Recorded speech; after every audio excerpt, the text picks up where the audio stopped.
তোমরা যারা ষষ্ঠ শ্রেণীতে পড়ো তোমাদের পঞ্চম শ্রেণীর প্রাথমিক বৃত্তি পরীক্ষা 2025-এ রেজাল্ট দেরি কেন হচ্ছে, তোমাদের রেজাল্টটা কবে প্রকাশ হবে, A to Z এই ভিডিওতে জানিয়ে দেবো। তাই সম্পূর্ণ ভিডিওটি তোমাদের জন্য খুবই জরুরি।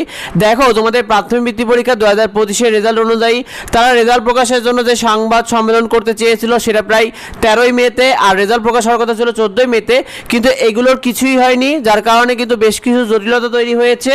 অর্থাৎ তোমাদের প্রাথমিক বৃত্তি পরীক্ষার রেজাল্ট কবে, মে মাসে দ্বিতীয় সপ্তাহে অর্থাৎ 14ই মেতে আনুমানিক তোমাদের রেজাল্ট প্রকাশ করার কথা থাকলেও তা সম্ভব হয়নি, কারণ রেজাল্ট নিয়ে বেশ কিছু জটিলতা হওয়া এবং খাতা দেখা নিয়ে কিছু জটিলতা হওয়ার কারণে তোমাদের রেজাল্ট প্রকাশ করতে কিছুটা দেরি হচ্ছে। তো তোমাদের প্রাথমিক বৃত্তি পরীক্ষার রেজাল্ট 2025 কবে প্রকাশ করবে? দেখো, তোমাদের প্রাথমিক বৃত্তি পরীক্ষার যে রেজাল্টটা এটা তারা ঈদুল আজহার আগে অর্থাৎ 28শে মে ঈদুল আজহার আগেই তারা প্রকাশ করতে চায়। অর্থাৎ অধিদপ্তর থেকে জানানো হয়েছে যে তোমাদের ঈদুল আজহার আগে 28শে মের আগেই তারা রেজাল্টটা প্রকাশ করতে চায়, যেন ঈদের আগে শিক্ষার্থীরা কারা বৃত্তি পেল এই বিষয়টা যেন প্রকাশ হয়ে যায়।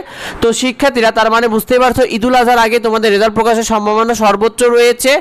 ইতিমধ্যেই তোমাদের রেজাল্ট প্রকাশ করার জন্য যে ওয়েবসাইটটা ইতিমধ্যেই এই ওয়েবসাইটে কিন্তু তৈরি করা হয়েছে, এই ওয়েবসাইটে তোমাদের রেজাল্ট দেখতে হবে।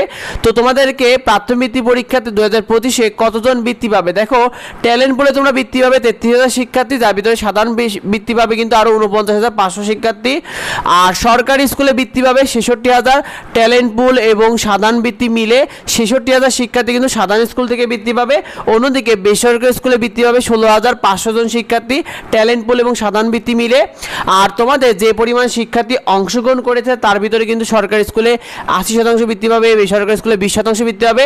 তবে যে পরিমাণ শিক্ষার্থী অংশগ্রহণ করেছে সরকারি স্কুলে গড়ে 8 জন করে, অর্থাৎ 8 জনের জন্য 1 জন করে শিক্ষার্থী, অর্থাৎ 8 জন শিক্ষার্থীর মধ্যে 1 জন করে বৃত্তি পাবে গড়ে। অর্থাৎ যে পরিমাণ শিক্ষার্থী অংশগ্রহণ করেছে তার ভিতরে গড়ে 8 জনের জন্য 1 জন করে বৃত্তি পাবে সরকারি স্কুলগুলো থেকে।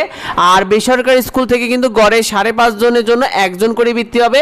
অর্থাৎ সেই হিসাব করতে গেলে কিন্তু তুলনামূলক সরকারি স্কুলে কিন্তু প্রতিযোগিতা বেশি হচ্ছে, কারণ 8 জনের জন্য 1 জন বৃত্তি পাবে, যেখানে বেসরকারি স্কুলে গড়ে 5 জনের জন্য 1 জন বৃত্তি পাবে। তো এই বিষয়টা বেশি ভিডিওটা বন্ধুদের মধ্যে শেয়ার করে দাও, যাতে অন্যরা বিষয়টি জানতে পারে।